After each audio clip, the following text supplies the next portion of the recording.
Aloha, everyone, and welcome back to the show. Super excited to have you here. I am beyond excited, beyond honored.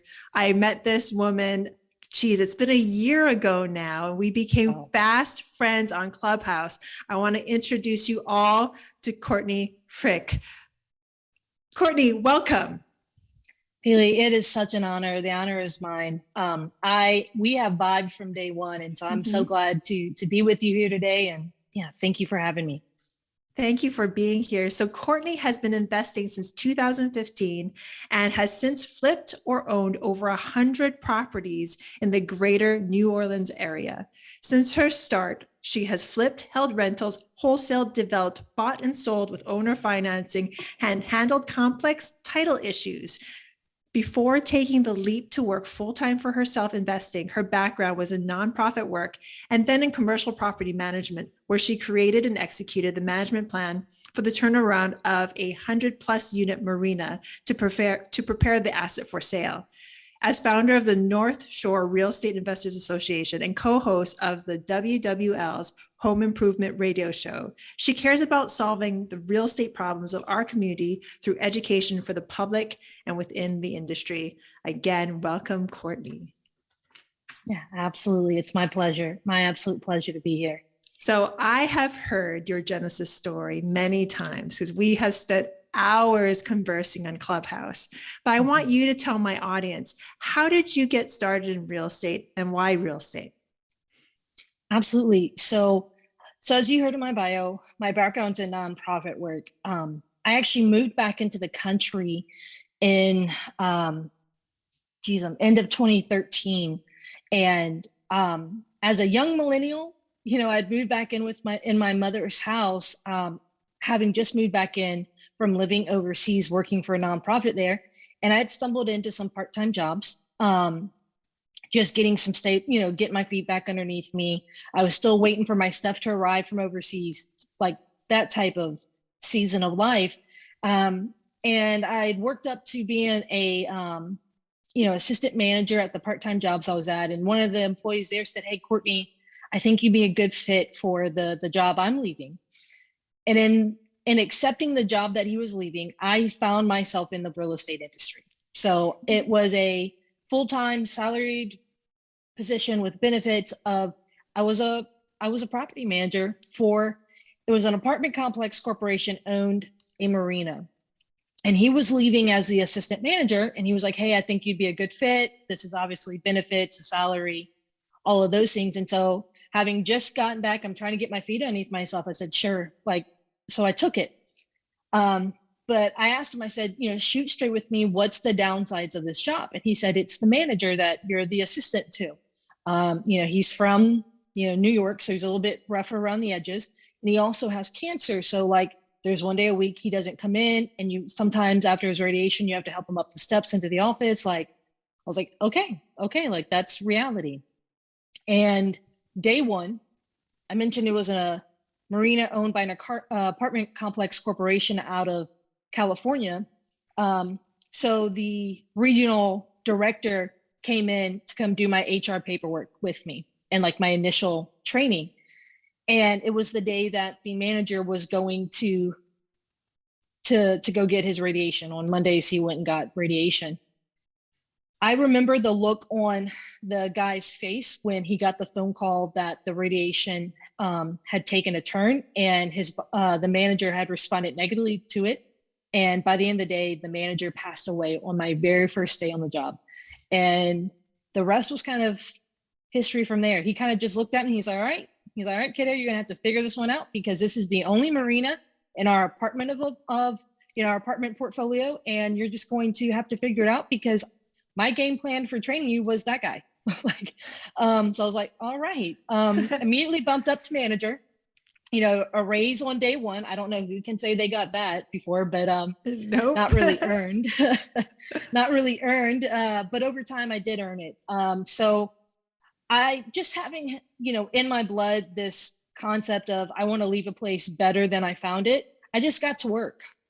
And day one, that property was 40% occupied out of 105 units, these slips. And It had 1-star reviews on every website that mattered. So it was a failing operation in many ways. So I just got to work figuring it out, reading all the paperwork, reading past emails, just trying to figure it out. And within 2 years, I got it 100% occupied. I built in some additional streams of revenue for the company, and I grew it from 1-star to 5-star reviews on all the sites that matter. And to the point that the president of the corporation came out from California and was like, what are you doing? Who is this? What are they doing? And they eventually put the asset up for sale. And so that's kind of what got me into the real estate industry. So I was a W-2 employee in the real estate industry. And during that time, I had 2 mentors who were actual tenants at the marina. One was a landlord, and the other one was a business acquisitions manager. And for BP Oil, he had just retired. And he had came up to me and he said, "Courtney, you don't understand what you just did for this company."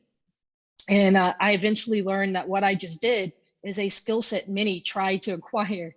So that was my really my introduction to the real estate industry, to leasing, to evictions, to collecting rent, things like that, property management.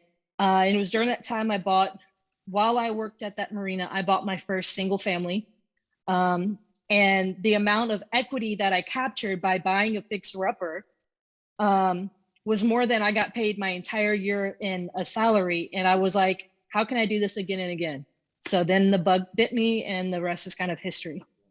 I love your Genesis story like no other. So for my listeners, I would suggest you listen to that again, because you got all this education, and because of who you are, you were able to reposition that asset for the company, because without you, they would not have been able to sell that asset when you had first started. You said it was 30% occupied. Yeah, it was 40%, and they had tried multiple times to sell it. And you failed. Made it so they were able to sell it a few years later. But the thing is, you were working for them. So did you recoup from that? Did you get the return on investment that maybe their investors got or any of the owners got? So that is a great question. No. My salary barely trickled up. And for someone who had to clean out their predecessor's office, I got to see his pay stubs. And after 15 years of working there, I saw what he was paid 15 years later. And they weren't interested in getting me to his level anytime soon. But long story short, that's when I realized the biggest thing I took away from that wasn't an income or any type of allocation or anything like that. It was a skill set. That's actually what I was getting to. So even though you weren't necessarily paid what you probably should have been paid, because again, for anybody that's listening to this, team members are key. Had you been my property manager back then and I saw you do what you did, you would have become a partner in my business, not somebody I would have let go. Unfortunately, that company did not see that, or maybe fortunately, because it enabled you to start up on your own. And you realize that by getting a single family residence, a fixer upper, you were able to make more than what you are already making. So let's start there. This is your jump into real estate as an entrepreneur, as a single family provider. Let us know how your story moves on from that point. Sure. So I had bought my first single family property because I was limited. All I thought was, well, I only have access to XYZ money. I took the big project I just worked on, right? 105 units, multiple year project, and I went directly into a small single family condo, right? As my first project. Because my mindset was limited and my skill set was limited, because I thought that, I had to source the money, this, that, and the other. And so over time, I improved 2 things. I worked diligently to improve my mindset about real estate, and I worked diligently to improve my skill set. And it took me years of working in single family to be able to eventually work into commercial and multifamily. I know we'll talk about that eventually, but over the time, I started off and I still limited myself. I eventually gave my 2 weeks notice at the marina after working there for about 4 years. And it was when they had, sold the asset, I agreed to basically transition out. And I went into real estate full time. I started off flipping, and then I added in wholesaling to supplement my income as well. But then I realized really quickly that the only reason I was really doing that, not because I loved it, but because number one, I thought that was the main thing to do when you needed a salary, right? I had just left a job, so I needed to put food on the table, a salary, things like that. But I was limited. So I had to eventually continue to up my game to get access to more capital so I could do more deals. And I've now done, 150 plus deals since then on a various different types of, strategies as far as either buying or selling strategies. And then secondly, various different types of asset classes. And so it has been a baptism by fire since then. But I'm so thankful for it, right? Let's talk a little bit about that fire that happened to you. Let's hit on, because you mentioned skill set and mindset. And for any of my listeners here, I love to talk about that mindset piece. So we're going to start with skill set. What did you have to do to get the skill set needed to jump from being a property manager of 105 units commercial property that you repositioned and you created the team for, to you went to the single family? You said you did single family because your mindset was limited. I'm actually going to challenge that.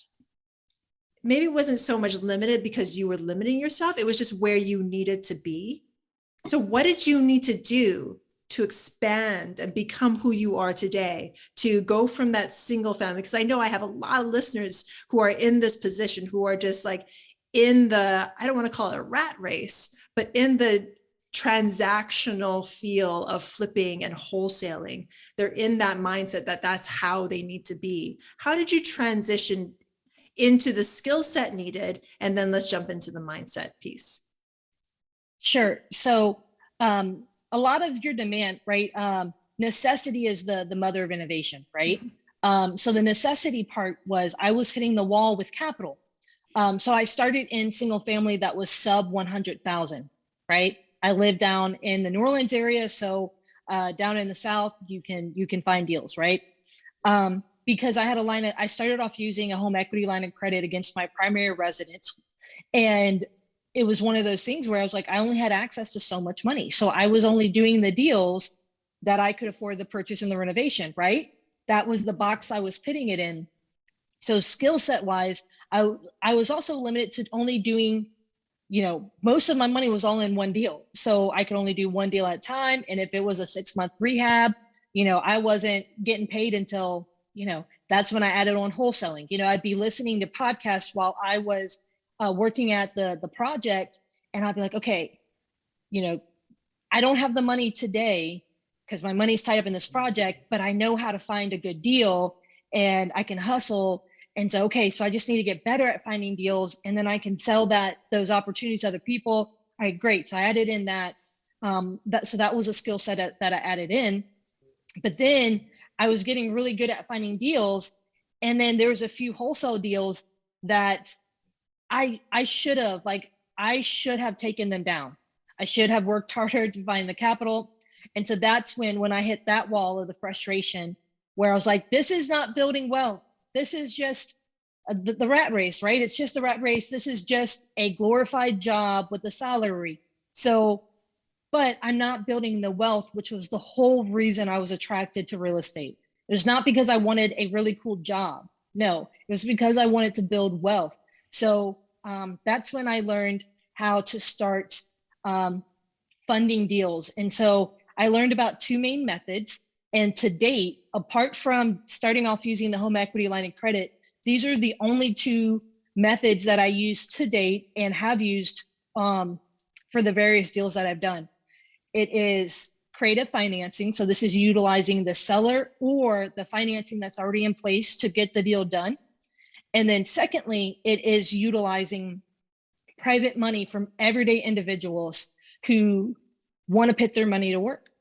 And so private money and creative financing are the two main ways that I finance all my deals today, and have financed the majority of my deals since once I had to get past using that line of credit, utilizing my capital and the limits that I had with that. So that's that skill set, those skill sets I've really had to open up. So I get this question a lot. It's following the build on your skill sets, because you went from flipping to wholesaling. Those are things you can, if you have the mind to do it, you can do it on your own, and you don't have to use other people's funding.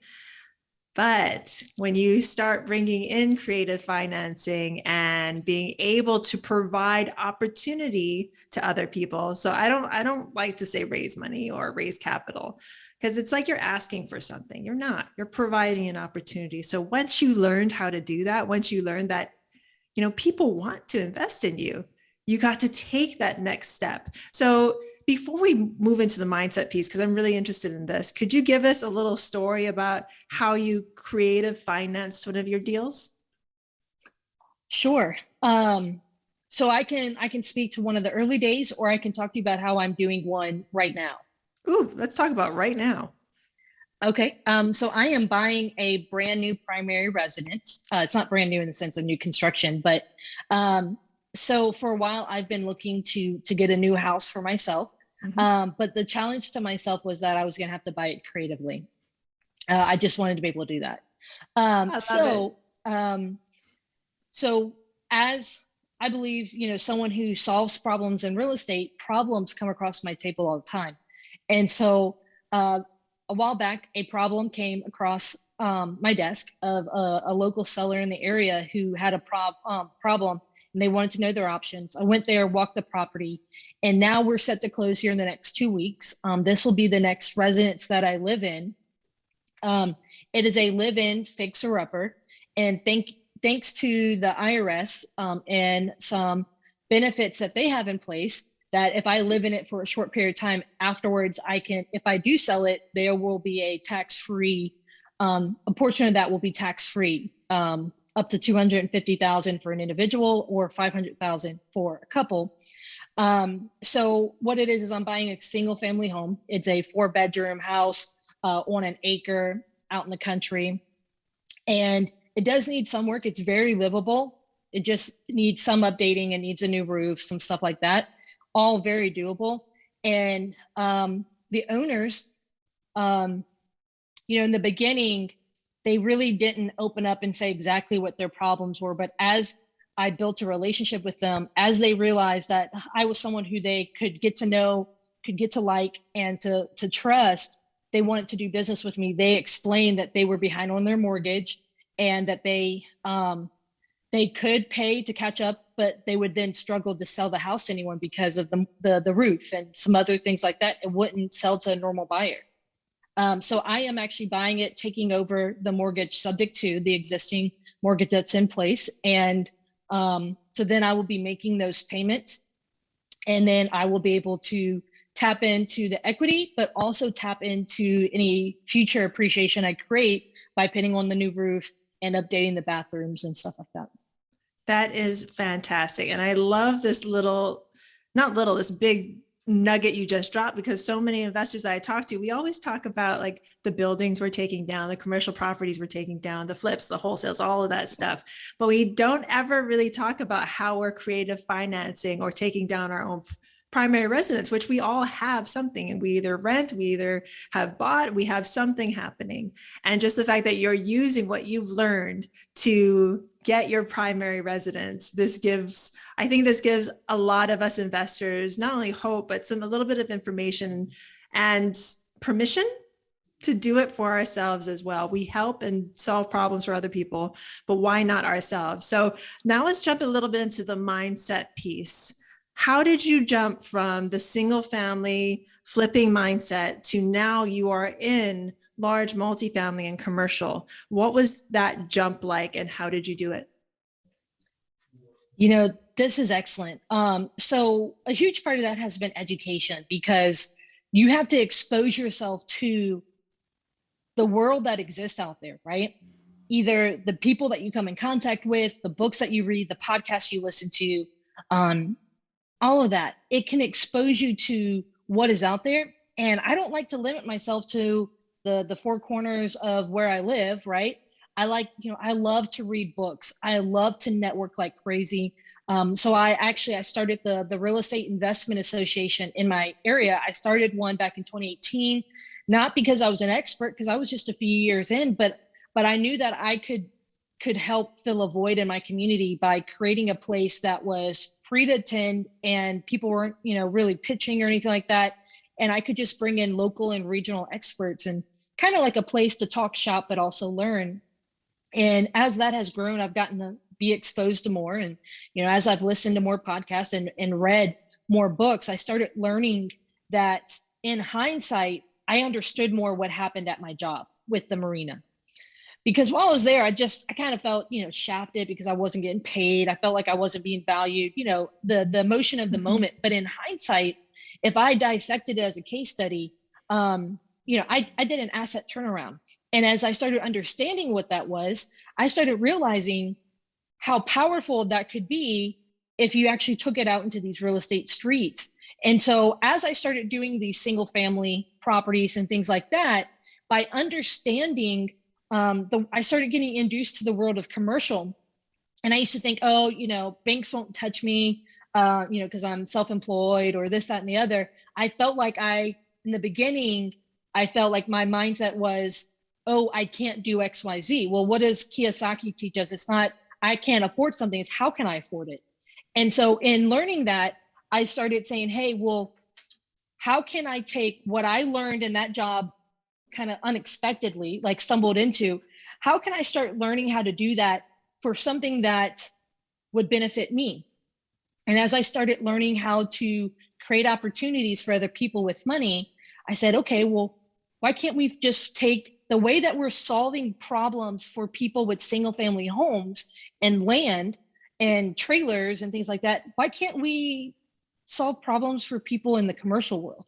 And it was through that education and that exposure that I started to say, hey, there's space for me. There's a place for me in that space too.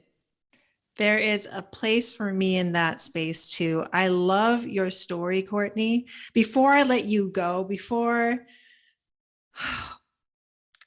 what is one amazing thing? I know you have so much to share. What is one amazing thing that you can give to people that are in your position? Maybe they're in a job that they don't think appreciates them. Maybe they are just starting in real estate, but they don't have the mindset needed to take that level up. What can you tell them that only you can tell them that will get them or help them to take that next step? Absolutely. So get out of your own way. Self-awareness is very potent and powerful, but understand the sky is the limit if you let it be. And most people don't let it be, right? So one of my mentors, he will never know my name, Jim Rohn, he talks about how, a formal education will make you a living, but self-education will make you a fortune. And so expose yourself to more things, network. I build networking into my calendar like crazy because I have built allies like Pili and other people, and it has exposed me to so much more. And so by doing that, what it has done is it has helped me see like a path forward where I'm wanting to go with my goals by getting to learn more about what is possible and the skill sets needed. It has helped me to up my game as far as my mindset and my self-limiting beliefs. And then it has helped me find the ways to get those skill sets so I can get closer to my goals. Because at the end of the day, I can learn, but if I'm not taking action, what use is that I'm learning? So, wherever you're at, look, I just told this to my niece who's 16 years old. She just started her first official job. I said, whatever you do, I don't care if you're a barista or, whatever you're doing, wherever you go learn a skill set. Wherever you're at right now in life, walk away. Don't let that season of life be so mundane that you write it off. No, what can you get? I could have written that job off and just be like, I can't wait till this next season of life. No, while I was in it, I showed up in the present moment I gave my all in that moment. And that is where I was able to extract a skill set that has made me a significant amount on the back end now once I added in, more education with it. So don't forget that wherever you're placed right now can be a season where you can also get a skill set, even if it doesn't look like it's the right fit. It can come very unexpectedly. It's how you show up in the moment. It's how you give yourself, and it's how you let that opportunity be the gift that it's trying to be. I love it. Let that opportunity be the gift that it is trying to be. Courtney, thank you so much for joining me today. If my listeners want to get a hold of you, and I know they do, how can they reach you? Sure thing. So if you go to courtney10k.com, you can see all of the different links. Those links are everything from my social media channels to the YouTube channel that's free for everyone, of the REIA events that I put on down in Louisiana. Check me out on Instagram. You've heard these stories, but you can actually see what I'm up to on a day-to-day basis on my Instagram channel. It's at Courtney Fricke. Courtney, thank you so very much. You have been so amazing. And to my listeners out there, thank you. I am so grateful to you for listening. So much aloha, so much peace, so much love. Aloha.